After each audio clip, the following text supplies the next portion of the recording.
Welcome back. If you're just joining us, you're watching the news at 10 live on Channels Television. A reminder of our top stories.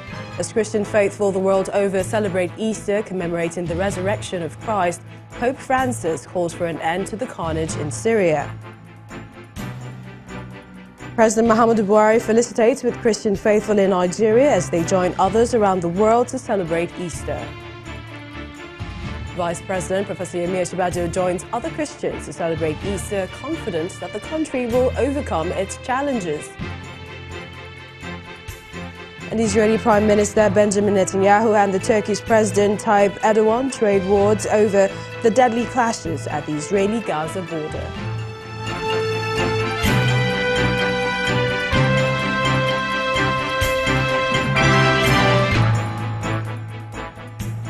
ChannelsTV.com has more information for you, and on youtube.com/channelsweb you can watch our videos. You can also watch us on your mobile device via your browser or download the Channels TV app for Android, iOS and Windows devices from their respective stores. Besides giving you access to news and updates on the go, the Channels TV and Channels 24 apps have an eyewitness feature with which you can share pictures, videos or news of happenings around you. Just install the app, then tap and swipe to reveal the menu, and please follow the instructions. The mood of Easter is also present in some other states of Nigeria, where Christians gather to commemorate the resurrection of Jesus Christ.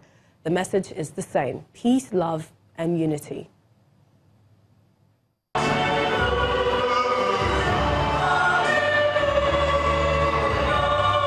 A celebration of the resurrection of Jesus Christ.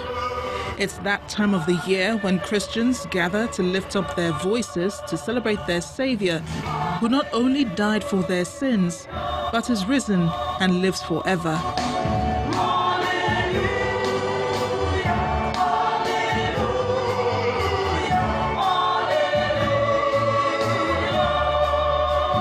At the Holy Cross Cathedral in Benin City, Edo State, the bishop, during his sermon, asked Christians to focus more on heavenly things. The death and resurrection of Christ tells us that we must see this world as a pilgrimage.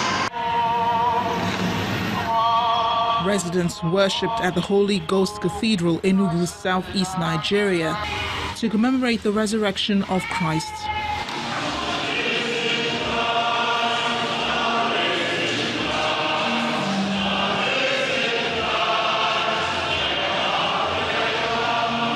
The governor, Ifeanyi Ogwuanyi, delivers the first reading.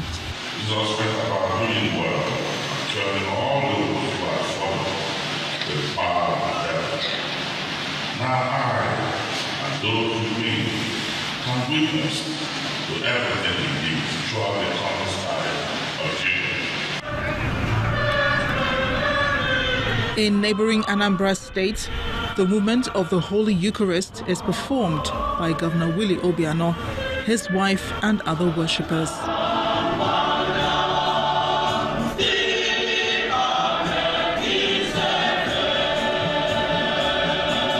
It's celebration time at the Charismatic Renaissance International Church in Yenagoa, Bayelsa State.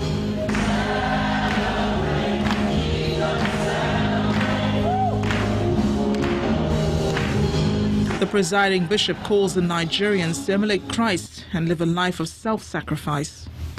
Outside of Christ, no matter what a man does, he's unrighteous. Because the Bible says, by the works of the law shall not flesh be justified in his sight. Worshippers at the St. Patrick's Catholic Cathedral in Ado, Ekiti State, are also celebrating the resurrection of Christ.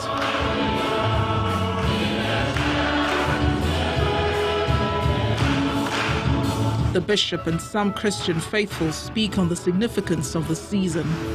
Easter is the celebration of new life, celebration of togetherness. That's Christ being with us and we being with Christ. We should be able to give out. We should be able to look at him because he is an example for us. He has laid the example, he has laid his life down for us, so we should emulate him. The essence of Christ's sacrifice for mankind is not ceremonial, but exemplary. Hopefully, the cross of the message will be imbibed by Christians everywhere. The president has felicitated with Christians in Nigeria at Easter with a prayer that this year's celebration will usher in renewed hope and confidence for a great nation. In a special Easter message, President Muhammadu Buhari says, in addition to celebrating the death and resurrection of Jesus Christ, Easter is also a time to show love, forgiveness, compassion, and renewed hope in the grace of God. President Buhari's appeal reads, quote, "Let us use the opportunity of this special season to deeply reflect on how every one of us can imbibe the profound teachings of Jesus Christ with renewed vigor. In so doing, and by placing the joy, comfort, and happiness of others above ours, we will make a statement that vices such as hate speech, bigotry, corruption, banditry, and terrorism have no place in our nation." End of quote. He enjoins Nigerians to work for peace and social justice, resist those seeking to capitalize on national security challenges to score cheap political points. And for the Bishop of the Catholic Diocese of Sokoto, Bishop Matthew Kuka, it is time for Nigerians to face up to what he believes is an impending calamity. In a special Easter message addressed to President Muhammadu Buhari, the country's political class, religious leaders, and ordinary citizens, Bishop Kuka calls for a deep self-examination and reordering of priorities.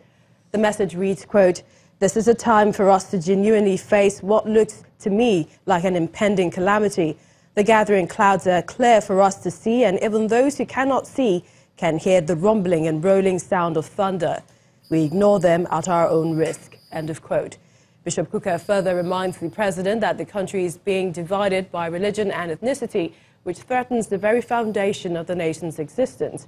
The message urges the president to find a way of reconnecting with the people to genuinely address their yearnings and aspirations. He also criticized both religious and political leaders for being consumed by materialism and abandoning their responsibilities to the people.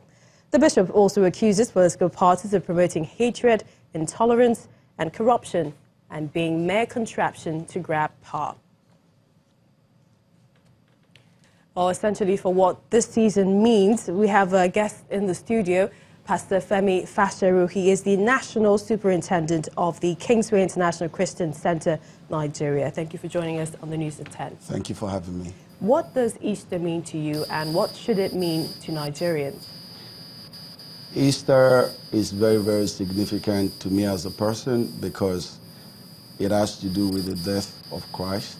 It has to do with the burial as well as his resurrection. Man sinned, and man had to be punished because the scripture says that the wages of sin is death. So man was supposed to be doomed and condemned to death. But Jesus came to come and die for us. He was born to die so that he could be punished for the wrongs of humanity. It's a huge sacrifice, the epitome of sacrifice. Easter is a time to reflect on what Jesus did, the sacrifice that he made. It's a time for us to also appreciate the display of love that God showed humanity. At the same time, God wanted to reunite humanity with divinity. So it's a very significant time for us to sit back as a nation, as a people, and appreciate the sacrifice that Jesus had to do. Can you hear the rumbling and rolling sound of thunder as expressed by Bishop Kuka, who says the country is being divided by religion and ethnicity? Apparently so, it seems so, and that is why at a time like this we have to understand that it's better that we use the strength of our diversity and rather than using it against ourselves as a nation. There is one nation, there is one Nigeria. At this point in time, we ought to come together and work together as one. The country is in a state, and it would take Nigerians to get it out of that state. It would take all of us to roll up our sleeves and say we're going to make Nigeria great, we're going to make Nigeria to be what Nigeria is supposed to be, and trying to divide ourselves is not going to help the nation. What role should the clergy play, looking at the political climate, especially as we prepare for another election, or should they even get involved? Yes, surely clergy should get involved. There is no way a sector of the nation can build Nigeria by themselves. It's not possible for the politicians to do it alone. It's not possible for engineers to do it alone. It's not possible for bankers to do it alone. There is a role for the church to play. Albeit the church does not have to come govern, but the church should be laying down the principles that will help Nigeria to rise again and be the nation that it ought to be. Such as? Such as preaching peace, peaceful existence, such as the clergy making people to understand that this country is a place that we have to be hopeful about. This is worth building. This is our nation. And I want you to also know that people come to the church on a weekly basis. Tuesday, Wednesday, Sunday. The pastors will do the christening, will do the wedding, and do also the burial for members. Politicians probably have the opportunity maybe once, 2, 3 times in 4 years to do so. So there is a big role for the church to play. So exactly, politicians 1, 2, 3 times a year perhaps. How do you get them? I mean, these are the people who have that control of power, who can influence a lot in the country to make the country great. A lot of them are in churches. A lot of them are in churches. So the church will have to do the responsibility of preaching the gospel of peace, the gospel that will help us to build the nation. And of course, we have to pray that the hearts of the politicians will be turned to be able to do the right thing. But the church can't stop, the clergy can't stop, we have to keep on preaching. Thank you so much, National Superintendent of the Kingsway International Christian Center, KICC, for coming on the news at 10. Thank you so much. Following the revelation of alleged looters last week by the federal government, another list containing 24 names and amount reportedly stolen has been released. In a statement from the Office of the Minister of Information, the government says the published names are all verifiable and slammed the People's Democratic Party for what it describes as an attempt to sway public perception. Some of the names contained in the latest list include former National Security Advisor Sambo Dasuki, Senator Stella Odua, former Niger State Governor Babangida Aliyu, former Minister of Finance Nenadi Usman, former Minister of Foreign Affairs Chief Tom Ikimi, and former Minister of Aviation Chief Femi Awo. Meanwhile, in the meantime, the Socio-Economic Rights and Accountability Project, SERAP, has asked the federal government to withdraw what it describes as a clumsy arbitrary and selective looters list and instead publish the list as ordered by Justice Hadiza Shagari in 2017 to avoid suspicion of political protection and witch hunt.